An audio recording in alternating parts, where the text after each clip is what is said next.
This is the story of how the world's most powerful nations went to war without ever firing a shot, and most people never noticed.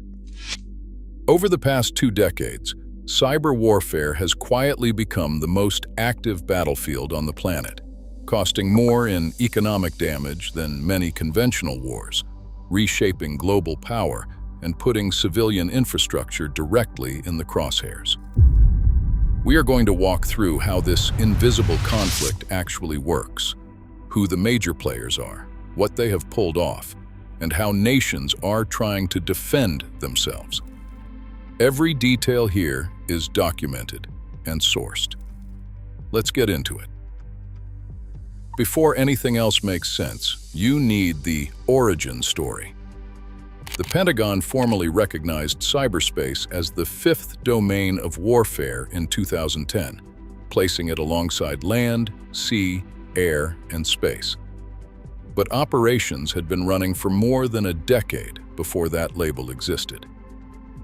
Between 1996 and 1999, a campaign called Moonlight Maze saw Russian-linked actors pull data out of the Pentagon, NASA, and the Department of Energy. Enough data, reportedly, to stack 3 times the height of the Washington Monument if you printed it all out. That was pure espionage. Estonia became the first country to face a full-scale national cyber attack in 2007, a 22-day barrage triggered by the relocation of a Soviet-era monument. 1 year later, Russia synchronized cyber operations with its kinetic invasion of Georgia, another first. And that is when things shifted permanently with the discovery of Stuxnet. A joint American and Israeli operation code-named Operation Olympic Games had been running since the Bush administration and expanded under Obama. The target was Iran's Natanz uranium enrichment facility, and what made Stuxnet different from everything before, it was simple. This was the first cyber weapon ever built to cause physical destruction. 4 zero-day vulnerabilities were exploited simultaneously, something nobody in the field had encountered before. The malware sat quietly for about 2 weeks doing reconnaissance, then started manipulating centrifuge speeds, pushing them to dangerous frequencies, dropping them to a crawl, and then returning to normal. Over time, roughly 1,000 centrifuges were destroyed, 20% of Iran's total, setting the nuclear program back an estimated 2 years. The discovery itself reads like an accident. Sergei Ulysin, a malware analyst at a small Belarusian firm called Virus Block Ada, took a call from an Iranian customer reporting strange computer crashes. He happened to be at a wedding reception. He spent the rest of the evening on the phone, isolating what turned out to be the most sophisticated piece of malware anyone had ever analyzed. Symantec's Liam O'Murchu later called it by far the most complex piece of code that we have looked at, in a completely different league from anything we had ever seen before. Official confirmation from Washington or Jerusalem never came. But General Michael Hayden, former CIA and NSA director, acknowledged that Stuxnet legitimized the use of cyber weapons by other nations, and that is exactly what followed. 5 nations now dominate this space, each with a different playbook. The United States fields the most formidable cyber force through U.S. Cyber Command, established in 2009 and elevated to a full unified combatant command in 2018. Across 147 teams, approximately 6,200 military and civilian personnel carry out cyber mission force operations. The NSA Tailored Access Operations Unit, now called the Office of Computer Network Operations, has been conducting offensive cyber operations since 1997, with over 1,000 personnel on its rolls. China's scale is hard to overstate. FBI Director Christopher Wray said in 2022 that China runs a bigger hacking program than every other major nation combined. A dedicated PLA cyberspace force replaced the older structure in April 2024. CrowdStrike's 2025 report documented a 150% surge in Chinese-linked cyber activity. Russia spreads its capabilities across 3 intelligence agencies, and the most dangerous unit belongs to the GRU. Unit 7445, known as Sandworm, has earned the label of the most destructive state-backed hacking group in history, responsible for the Ukraine power grid attacks, the NotPetya wiper, and ongoing operations against NATO countries. North Korea might be the most unexpected player on this list. One of the world's poorest nations, it operates an estimated 6,000 to 7,000 cyber operators under Bureau 121. What separates North Korea from every other state actor is that it turned cybercrime into a strategic funding mechanism for nuclear weapons. A senior Biden administration official noted that approximately 50% of North Korea's foreign currency earnings came from cybercrime, and their operational tempo jumped from one major heist every 6 months in 2023 to roughly one every 20 days by 2025. Iran built up its capabilities rapidly after Stuxnet exposed how vulnerable it actually was. Israel's Unit 8200, one of the world's most advanced cyber warfare units, has produced alumni who founded roughly 80% of Israel's more than 700 cybersecurity companies. The record of what these actors have done reads like a catalog of escalation. 22.1 million records, including 5.6 million fingerprint sets going back to 1985, were stolen when Chinese hackers breached the U.S. Office of Personnel Management in 2015. Former Director of National Intelligence James Clapper responded with a line nobody expected.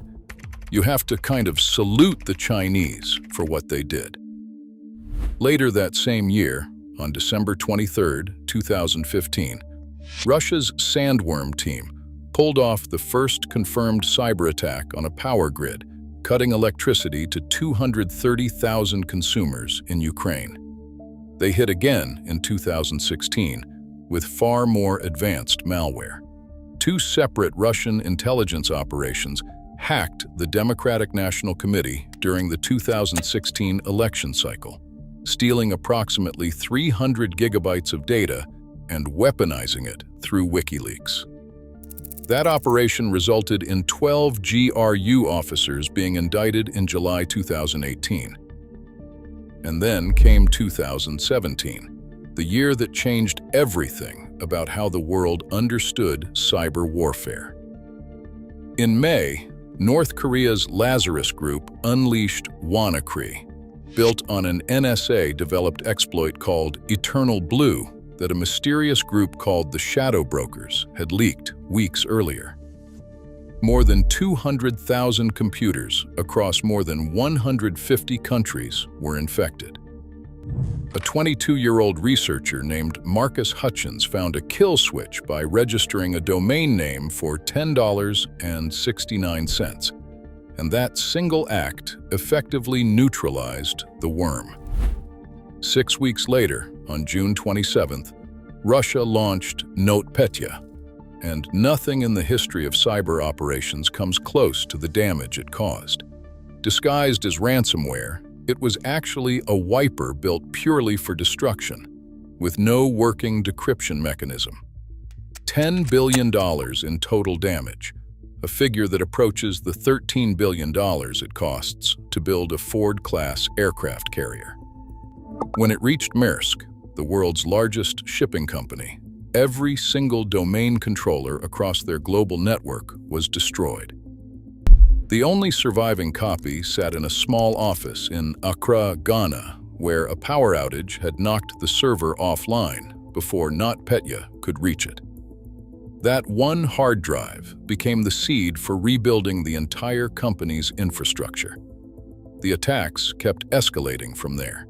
China's Salt Typhoon operation, uncovered between 2024 and 2025, infiltrated at least 9 U.S. telecommunications companies and accessed lawful wiretapping systems, intercepting communications from high-profile targets, including Donald Trump, J.D. Vance, and Kamala Harris campaign staff. In February 2025, North Korea's Lazarus Group pulled off the largest single cryptocurrency theft in history, stealing $1.5 billion from the Bybit exchange.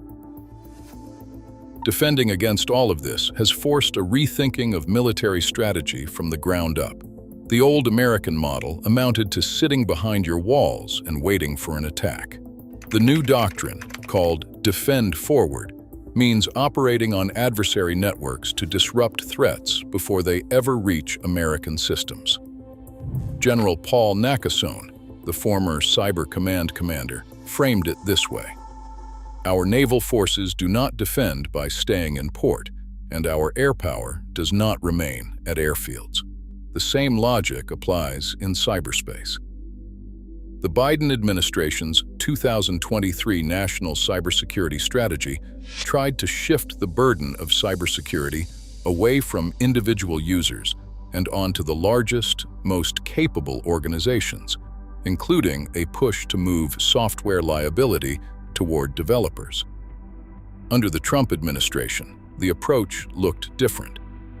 There was a proposed 17% cut to CYSA's budget, and the agency's workforce was reduced by roughly 1/3.